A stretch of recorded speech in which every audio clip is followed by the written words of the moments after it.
ইসরায়েলের প্রধানমন্ত্রী Benjamin Netanyahu অবরুদ্ধ গাজা উপত্যকার পূর্ণ বিজয়ের পরিকল্পনায় এগিয়ে যাচ্ছেন, যদিও তার সামরিক প্রধান লেফটেন্যান্ট জেনারেল ইয়াল জামির কড়া ভাষায় সেই পরিকল্পনার বিরোধিতা করেছেন। মঙ্গলবার সন্ধ্যায় শীর্ষ সামরিক কর্মকর্তাদের সঙ্গে বৈঠকে জামির সতর্ক করেন, গাজা সম্পূর্ণ দখল করলে সেনারা ছিটমহলের ফাঁদে পড়বে এবং অবশিষ্ট জিম্মিরা চরম ঝুঁকিতে পড়বে।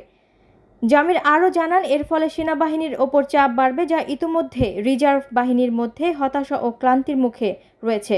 তার প্রস্তাব ছিল জিম্মিদের অবস্থান করা অঞ্চলগুলো ঘিরে ফেলা, কিন্তু নেতানিয়াহু গাজা শহরের গভীরে অভিযান চালাতে জোর দিচ্ছেন।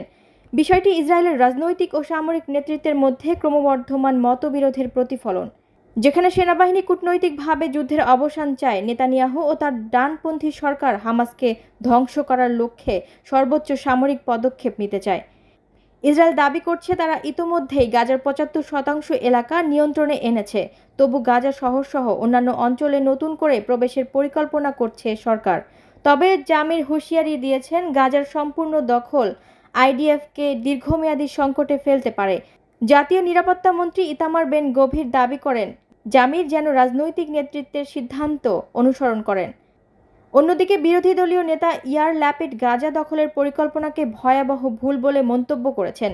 এই বিরোধ ও মতভেদ ইঙ্গিত দিচ্ছে ইসরায়েলের এখন যুদ্ধ অবসানের পথে কূটনৈতিক না সর্বাত্মক সামরিক দমন। এই দ্বিধায় পথ খুঁজছে সরকার ও সেনা নেতৃত্ব।